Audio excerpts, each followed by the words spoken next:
नमस्कार दोस्तों, एक बार फिर से मैं भूपेंद्र कुमार सैनी एक बार फिर से आप सभी का आपके अपने YouTube चैनल ज्ञान विद्या संस्कृत में एक बार फिर से स्वागत करता हूं। जैसा कि दोस्तों, जो नवीनतम पैटर्न लगा है एनसीईआरटी का, उसके अंदर हम कह सकते हो जो आपकी कक्षा 9th है उसके अंदर सामाजिक विज्ञान के अंदर 4 किताबें हैं।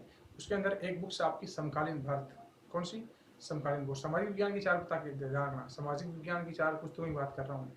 इसके अंदर आपकी समकालीन भारत की जो किताब है उसके अंदर कह सकते हो भारत का भूगोल नाम दिया है। उस किताब को क्या नाम दिया है? भारत का भूगोल। उस भारत के भूगोल के अंदर हम पढ़ रहे हैं, कह सकते हो, अफवाह तंत्र को। किसको पढ़ रहे हैं? अफवाह तंत्र को। क्यों? क्योंकि हमने पहला लेसन अध्ययन कर लिया था जो भारत की कह सकते हो स्थिति और विस्तार था, उसका अध्ययन हमने कर लिया था। अफवाह तंत्र के अंदर हमने कह सकते हो मेरे काफी वीडियो पीछे आ चुके हैं, जिसके अंदर कह सकते हो जो हमने अफवाह तंत्र किस प्रकार से पूरा डिवाइडेशन होता है उसकी बात हमने की है। और अफवाह तंत्र के अंदर हमने हिमालय की पूरी नदियां पढ़ दी है। और पिछले वीडियो के अंदर मैंने प्रायद्वीपीय जो नदियां थी वो आपको परिचय करवाया था कि प्रायद्वीपीय नदियां किस प्रकार की है, पश्चिम की ओर कौन बहती है और पूर्व की ओर कौन सी नदियां बहती है, कौन सी डेल्टा का निर्माण करती है, कौन सी एस्चुरी का निर्माण करती है, ये हमने बात की थी। अब हम शुरू करेंगे कि जो नदियां हैं प्रमुख है उनकी एक एक नदियों की विस्तृत व्याख्या हम करेंगे। ठीक है, तो आइए शुरू करते हैं।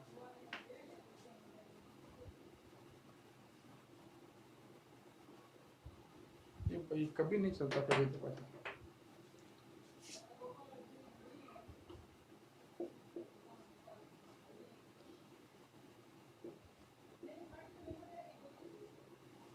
ठीक है, तो अब बात करेंगे अपने प्रायद्वीपीय पार्ट की नदियां।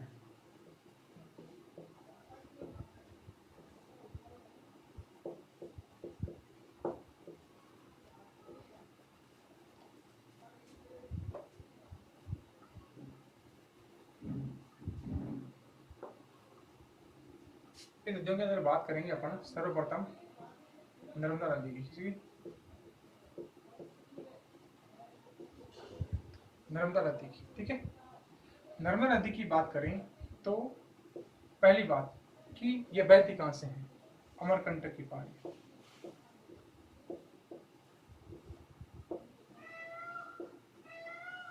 अमरकंटक की पहाड़ी, ठीक है। अमरकंटक की पहाड़ी क्या है, ध्यान रखना। तो ये आपकी जो कह सकते हो मैकॉल पहाड़ी है, मैकॉल पहाड़ी है, एक पठार का हिस्सा है, उससे बहती है, ठीक है। और इसी नर्मदा नदी के पास से ही ध्यान रखना अमरकंटक की पहाड़ी से सोन नदी बहती है। कौन सी? सोन नदी, जो गंगा की सहायक नदी। किसकी? गंगा की सहायक नदी, ठीक है। अब बात करें इसका इंपोर्टेंट ध्यान रखना, प्रायद्वीपीय भारत की नदियों के अंदर सबसे ज्यादा दिक्कत कहाँ होगी कि जो इनका बहाव क्षेत्र है, ध्यान रखना। तो इस नदी का जो बहाव क्षेत्र है पूर्व से पश्चिम की ओर है।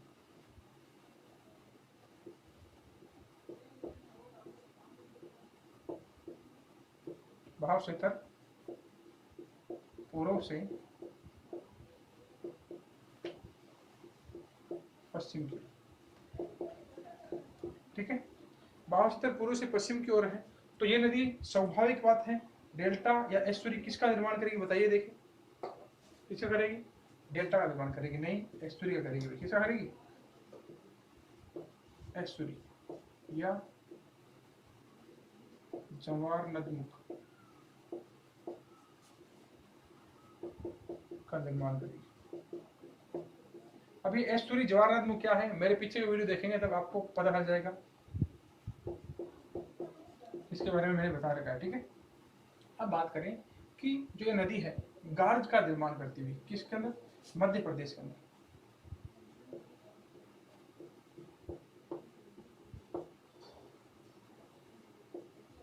मध्य प्रदेश में गॉर्ज, गॉर्ज जिसे महानद खंड कहते हैं। क्या कहते हैं? महानद खंड, ठीक है। महानद का निर्माण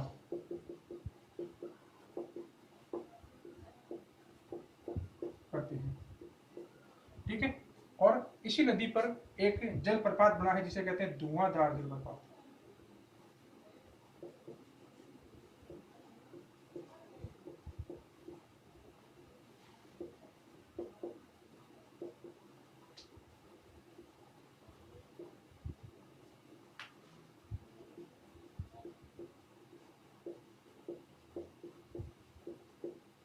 ठीक है, धुआंधार जलप्रपात ध्यान रखना कैसे कहते हैं। ध्यान रखना कि ये मध्य प्रदेश के अंदर कह सकते हो इसका हालांकि कह सकते हो जो ओरिजिन है वो मध्य प्रदेश ही है, लेकिन जब कह सकते हो ये नदी एक कह सकते हो एक स्थान पर पहुंचती है, ध्यान रखना, एक पहाड़ी है, एक पठार है छोटा सा, वहां पर ये पठार पे पहुंचने के बाद में 50 फीट की ऊंचाई से नीचे गिरती है। 50 फीट की ऊंचाई से नीचे गिरने पर कह सकते हो इसका पानी सफेद धुएं के समान हो जाता है। किसके समान? सफेद धुएं के समान। और जिस कारण इसे धुआंधार जलप्रपात कहा गया। क्या कहा गया? धुआंधार जलप्रपात कहा गया। ठीक है, ध्यान रखना। और ये धुआंधार जलप्रपात बना गया मध्य प्रदेश के अंदर, एक स्थान है जबलपुर। कौन सा? जबलपुर। ठीक है। और इसी धुआंधार जलप्रपात के पास चट्टान है, खूबसूरत चट्टानें हैं, जिन्हें कहते हैं बेड़ा घाट। क्या कहते हैं? बेड़ा घाट। बेड़ा घाट। ठीक है। और ये काफी बहुत बड़ा कह सकते हो पर्यटन का स्थल है, और कई प्रकार की कह सकते हो इसके अंदर पाठ्य पुस्तकों के अंदर, इसके हिंदी के अंदर है, कहीं पर भी है, कई प्रकार की कह सकते हो रचनाएं इन पर हुई है बेड़ा घाट पर। ठीक है, कई प्रकार की रचनाएं इसके अंदर हुई है। इसके अंदर नहीं हुई है, इसके बारे में हुई है रचना, कई प्रकार के विद्वानों ने इसके बारे में रचना की है। ठीक है, प्रकृति है, और प्रकृति के बारे में मनुष्यों के साथ व्यवहार का अध्ययन करने के लिए कई प्रकार की रचनाएं इसके से की गई है। ठीक है। और अब ध्यान रखना, जो इसका बहाव क्षेत्र है वो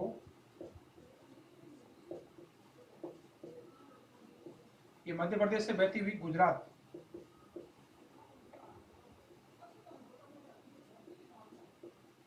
मध्य प्रदेश और गुजरात,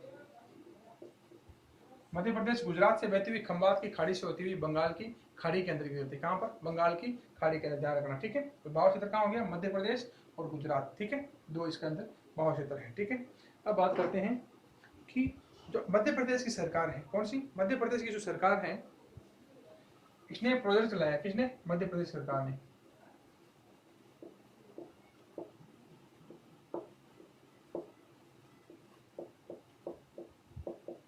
मध्य प्रदेश सरकार ने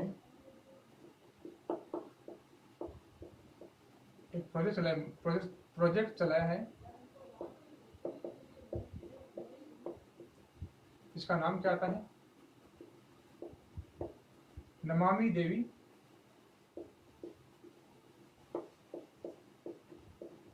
नर्मदे। ठीक है, इस प्रोजेक्ट का नाम है नमामि देवी नर्मदे।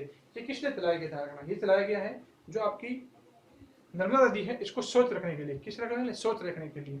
स्वच्छ रखने के लिए किस प्रकार चलाया गया कि ध्यान रखना कि जो ये नदियां हैं, इनके अंदर कह सकते हो औद्योगिक घरानों से, या कह सकते हो बड़े बड़े औद्योगिक इकाइयां हैं वहां से, और कई प्रकार के कह सकते हो जो बड़े बड़े शहर हैं, जो उनकी गंदगी है वो इसके अंदर बहुत ज्यादा मिल जाती है, जिसके कारण इनका कह सकते हो दूषित जो मात्रा है जल की वो बहुत ज्यादा बढ़ जाती है। हालांकि नदी के अंदर एक इतनी क्षमता होती है कि अपने कुछ जल को अपने आप कह सकते हो जो कचरा है इसको तनु करके, छोटा करके अपने अंदर समाहित कर लेती है।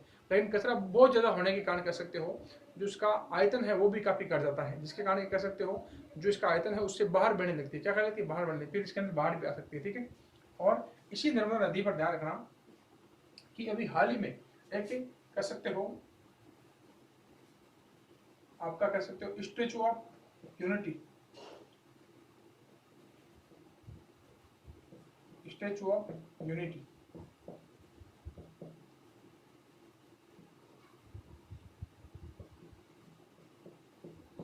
यूनिटी जो कह सकते हो विश्व की सबसे ऊंची इमारत है, या ऊंची बिल्डिंग है, बिल्डिंग सॉरी, या सबसे ऊंची मूर्ति है, उसकी स्थापना की गई है। और एक किसकी है? सरदार वल्लभ भाई पटेल की। किसकी है? सरदार वल्लभ भाई पटेल। ठीक है, इसी के है। ठीक है, ध्यान रखना, नर्मदा नदी इसलिए भी महत्वपूर्ण है। और ठीक है, और इसी नदी से कह सकते हो नर्मदा नदी से एक सरदार सरोवर परियोजना चलती है। क्या चलती है? सरदार सरोवर परियोजना चलती है। ठीक है, इसके अंदर आप कह सकते हो गुजरात है, मध्य प्रदेश है और राजस्थान है। ठीक है, ये आपके राज्य मिलकर कह सकते हो कि आपके बिजली और कह सकते हो पेयजल के लिए इनके बीच समझौता होता है।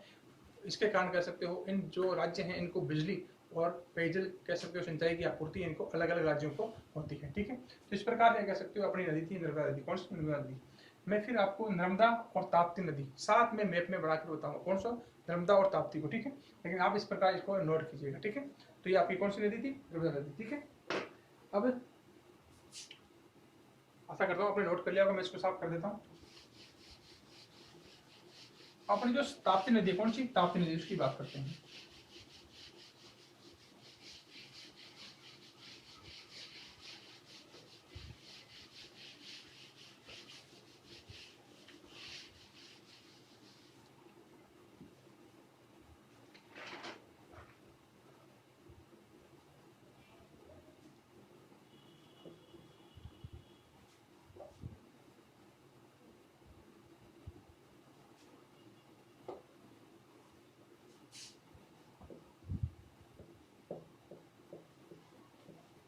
ताप्ती नदी, इसे कई जगह नाम तापी भी आता है भाई, देखे तैरना, कई जगह इसका नाम तापी भी आता है। ठीक है, तापी हिंदी में है, संस्कृत में से ताप्ती कहते हैं। क्या कहते हैं? ताप्ती कहते हैं। ठीक है, अब इसका ध्यान रखना, जो इसका उद्गम स्थल है, जो इसका उद्गम स्थल है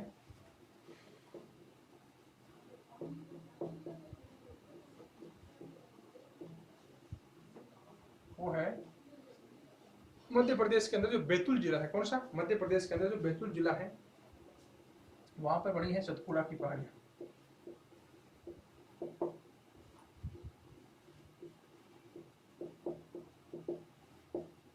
सतपुड़ा की पहाड़ियां बैतूल जिला, मध्य प्रदेश।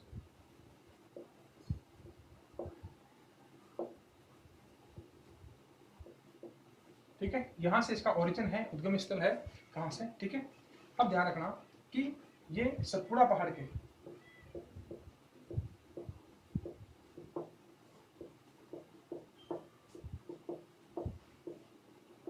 सतपुड़ा पहाड़ियों के समांतर बहती हुई गार्ज का निर्माण करती है। किसका? गार्ज का नहीं, सॉरी, ब्रज घाटी का।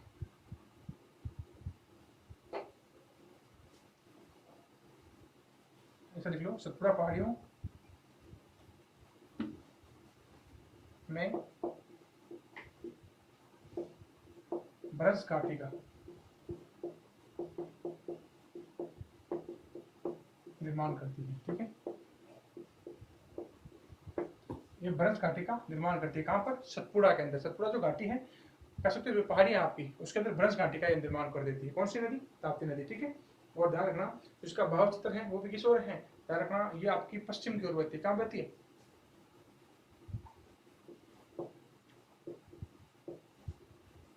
पश्चिम से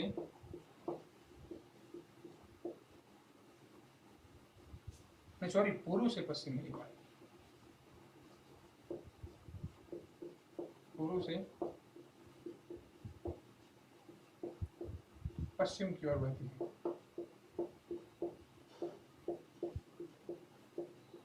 ठीक है, पूर्व से पश्चिम की ओर ये बहती है। ठीक है, जो उसकी द्रोणी है या भाव क्षेत्र है वो कौन सा है?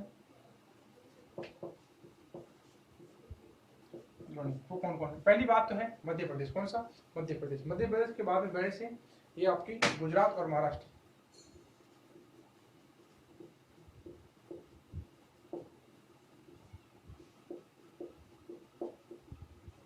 मध्य प्रदेश, गुजरात, महाराष्ट्र।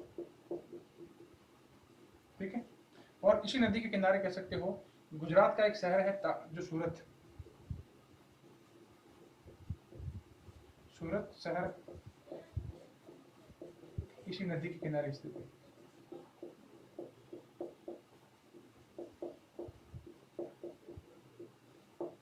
ठीक है, जो सूरत शहर है वो इसी नदी के किनारे पर स्थित है। ठीक है, तो कह सकते हो जो पश्चिमी घाट से, इस साइड पश्चिमी घाट से जो पूर्व की ओर बहने, जो पूर्व से पश्चिम की ओर बहती थी ये नदियां, उनकी हमने बात कर ली थी, दोनों नदियों की। ठीक है, अब हम बात करते हैं कि कुछ नदियां ऐसी हैं जो सीधी सीधी पश्चिम की ओर बहती हैं, और यहाँ पर कह सकते हो कि प्रायद्वीपीय भारत की नदियां कहलाती हैं, लेकिन आपकी कह सकते हो पश्चिमी घाट से नदियां नहीं बहती। कहाँ से नहीं बहती? पश्चिमी घाट से नहीं बहती है। कुछ नदियां हैं जो कह सकते हो कि आपकी विंध्याचल पर्वत श्रृंखलाओं से और वहां से बहती है, और ये कह सकते हो कि अपने आप के अंदर एक छोटी प्रकार की नदियां। कैसी नदियां? छोटी प्रकार की नदियां। ठीक है, तो कौन कौन सी नदी के ध्यान रखना, इसको मिटा देता हूँ एक बार।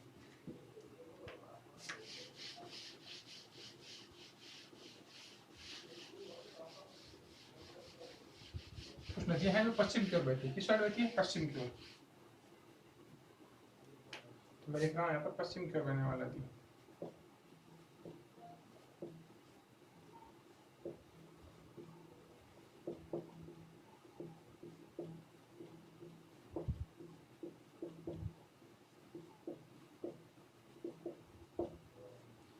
पश्चिम की ओर बहने वाली नदी, ठीक है।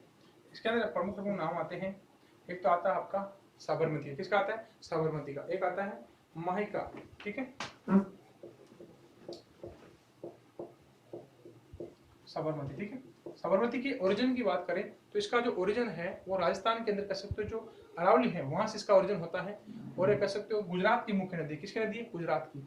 और इसी के किनारे पे स्थित है जो आपका गुजरात का अहमदाबाद शहर। कौन सा? अहमदाबाद शहर।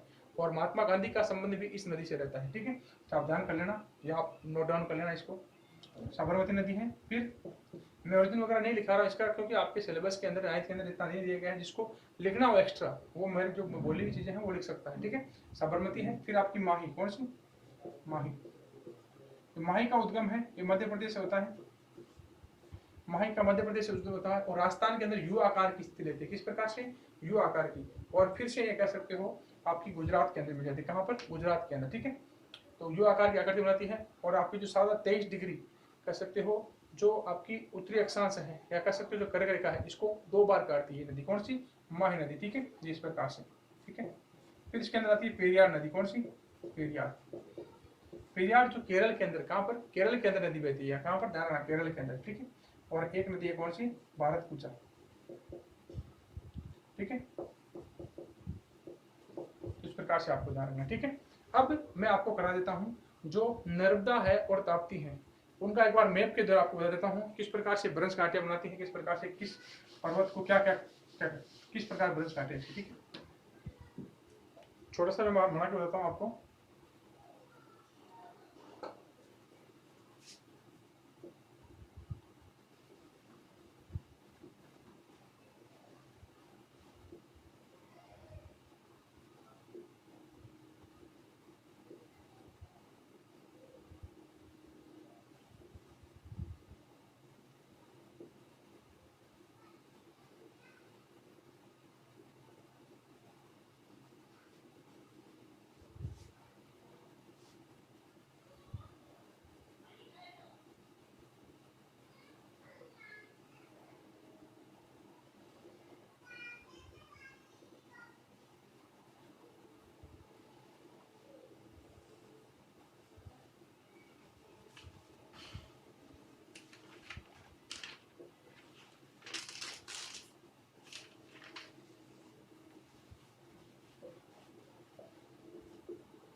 ठीक है, तो ध्यान रखना ये कह सकते हो जो आपकी यहाँ पर स्थित सतपुड़ा की पहाड़ी। कौन सी? सतपुड़ा की। और यहाँ पर विंध्याचल की पहाड़ी। कौन सी? विंध्याचल की पहाड़ी।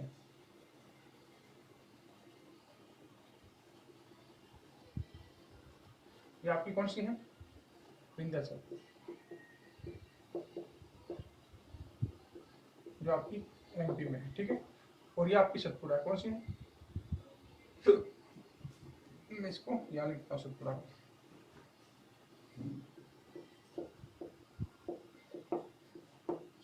ठीक है। अब ये आपका ऐसे कह सकते हो ये विंध्याचल की पहाड़ियाँ होंगी। यहाँ पर स्थित है मेकोल पहाड़। कौन सा? मेकोल जो पहाड़ है।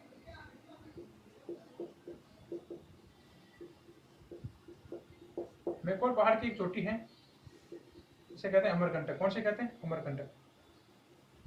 एक चोटी है यहाँ पे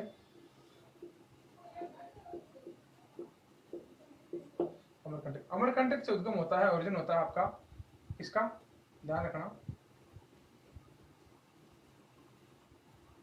नर्मदा नदी। किसका? ये नर्मदा आपकी। कौन सी? नर्मदा। इस प्रकार से बहती हुई खंबात की खाड़ी से होती हुई आपकी कह सकते हो अरब सागर के अंदर मिल जाती है, ठीक है। फिर ध्यान रखना इन सतपुड़ा की पहाड़ियों से, इससे जो सतपुड़ा की पहाड़ियां हैं, ठीक है, यहाँ से आपका ओरिजिन होता है ताप्ती का। किसका? ताप्ती का, ठीक है। और ये नदियां बहती हुई इस प्रकार से बहती हुई महाराष्ट्र से होती हुई यहाँ गिर जाती है, ठीक है। कौन सी है? ताप्ती। अब ये बनाने का मेन रीजन क्या था ध्यान में, तो ध्यान रखना, जो ये ब्लॉक है पूरा का पूरा ये पहाड़ है, इस प्रकार से पहाड़ है। तो इस प्रकार ध्यान रखना, इस पहाड़ के अंदर मान लीजिए ये पहाड़ में इस प्रकार दर्शा देता हूँ, जो आपका पठार, एक प्रकार पठार है, क्या है? पठार है। तो मान लीजिएगा इस साइड से बहती है, इस साइड से तो आपकी नर्मदा बह रही है, कौन सी बह रही है? नर्मदा। और इस साइड से बह रही है आपकी ताप्ती, क्या आ रही है? ताप्ती।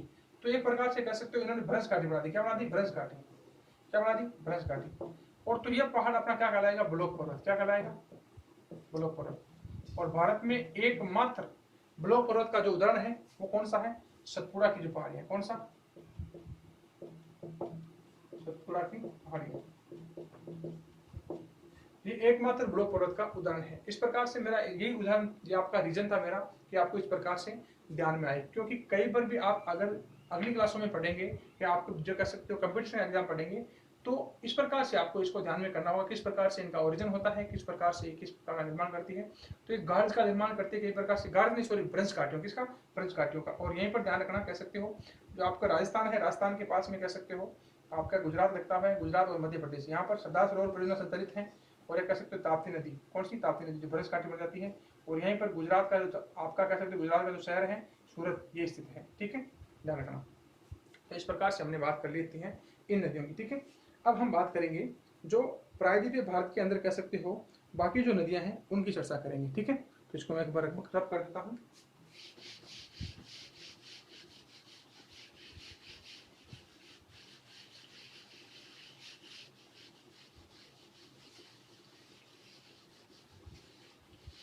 अब अपन बात करेंगे जिन नदियों का ढाल आपका पूर्व की ओर है, किस ओर है? पूर्व की ओर है, उन नदियों की हम बात करेंगे। तो आइए शुरू करते हैं उन नदियों को जिनका ढाल, जिनका जो ढाल है वो पश्चिम से पूर्व की ओर है,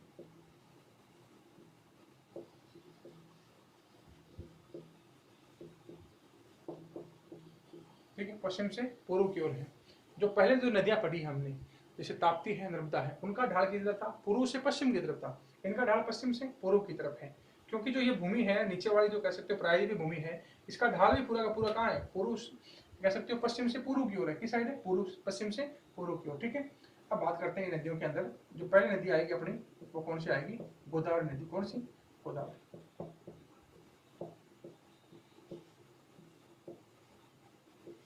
गोदावरी नदी की बात करें तो यह प्रायद्वीपीय भारत की, किसकी? प्रायद्वीपीय भारत की सबसे बड़ी अपवा प्रणाली वाली नदी है। इसीलिए इस नदी को कहते हैं दक्षिण भारत की गंगा कहते हैं। क्या कहते हैं? दक्षिण भारत की गंगा कहते हैं, ठीक है। ये ध्यान रखना, ये नदी है प्रायद्वीपीय भारत की सबसे, प्रायद्वीपीय भारत की सबसे बड़ी नदी है, ठीक है। तो प्रायद्वीपीय भारत है उसकी सबसे बड़ी नदी है, इसी कारण इसे कहा जाता है दक्षिण भारत की गंगा। क्या कहा जाता है? दक्षिण भारत की गंगा इसे कहा जाता है, ठीक है, ध्यान रखना। दक्षिण भारत की गंगा या दक्षिण की गंगा कह सकते, दक्षिण की गंगा कह सकते, ठीक है, दक्षिण की गंगा कह सकते, ठीक है। कई बार और भी नाम आते हैं, जैसे इसके अंदर कंफ्यूज होते हैं। एनसीईआरटी तो कहती है दक्षिण की गंगा, इसे ही कहते हैं, लेकिन दक्षिण की गंगा एक और प्रकार से कह सकते हो जो कावेरी नदी है उसे भी कहा जाता है। लेकिन आपको ध्यान रखना, जो एनसीईआरटी मानती है वही ऑथेंटिक है। जो आपकी एनसीईआरटी है वो आपकी गोदावरी को ही मानती है। किसको मानती है? गोदावरी को, ठीक है। अब ध्यान रखना, बात करते हैं इसके उद्गम स्थल की।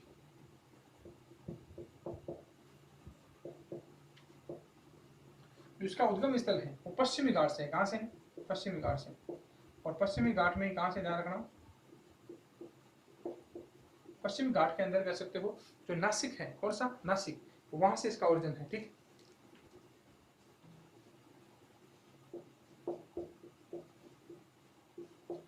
नासिक जिला, महाराष्ट्र, ठीक है।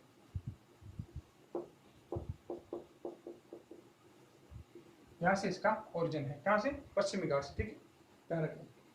अब लंबाई की बात करें, इसकी जो लंबाई है 1500 किलोमीटर है।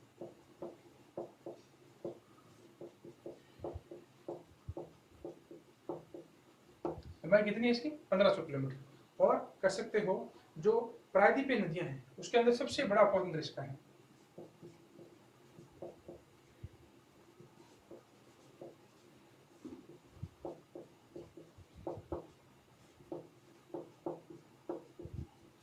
प्रायद्वीपीय नदियों में सबसे बड़ा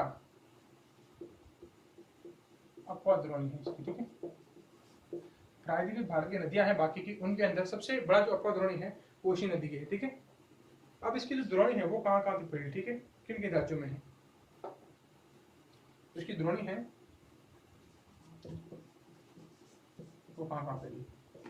एक आपकी महाराष्ट्र जो अकेला 50% कवर करता है, कौन सा? महाराष्ट्र। फिर आपकी मध्य प्रदेश है, उड़ीसा है, आंध्र प्रदेश है।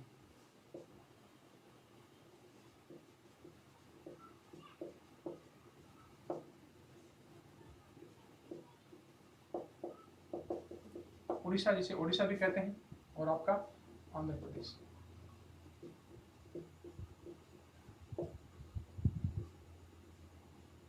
ठीक है। और 50% अकेला 50% द्रोणी इसी की है।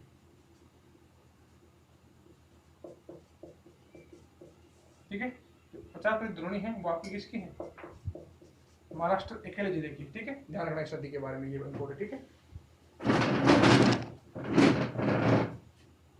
अब बात करें इसकी सहायक नदियों, किसकी? सहायक नदियों। ठीक है, तो इसकी सहायक नदियां कौन कौन सी, ध्यान रखना, ऊपर लिख लेते हैं।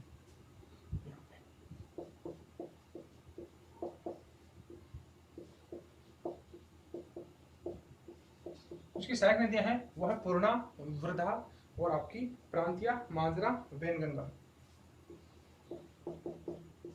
पूर्णा, वर्धा, मांजरा, पेनगंगा। एक पेनगंगा है, एक वैनगंगा है। कौन सी? पेनगंगा, वैनगंगा। ठीक है,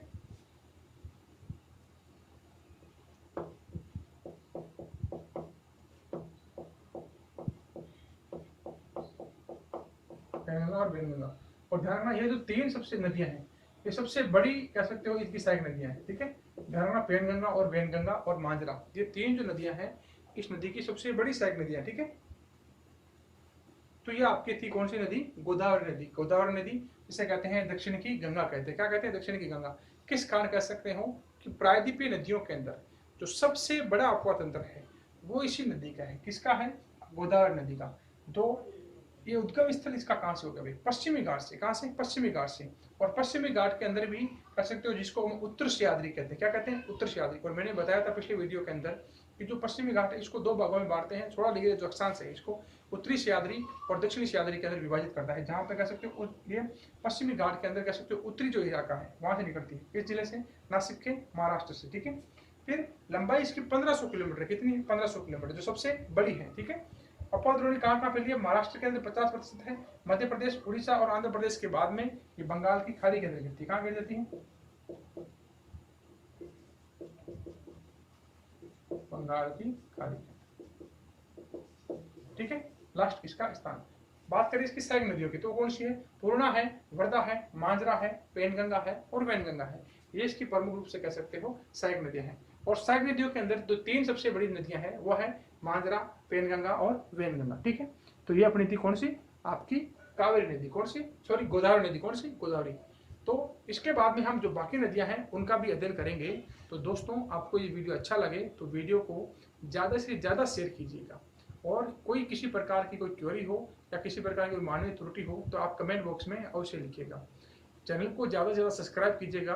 और दोस्तों, मैं आपको कह सकते हो 9th क्लास के अंदर जो पूरा आपका कह सकते हो भारत का भूगोल सिलेबस है मैं पूर्णतः आपको कंप्लीट करवाऊंगा।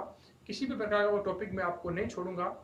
और जितने भी कह सकते हो बाकी एक्स्ट्रा फैक्ट हैं वो भी मैं आपके लिए लेकर आऊँगा। और हर प्रकार से हम नदियों को कह सकते हो पूरा मैपिंग के द्वारा हम पढ़ेंगे। तो आपकी कह सकते हो कि आपकी जिम्मेदारी यही है कि आप इस वीडियो को ज़्यादा से ज़्यादा शेयर कीजिएगा। धन्यवाद दोस्तों।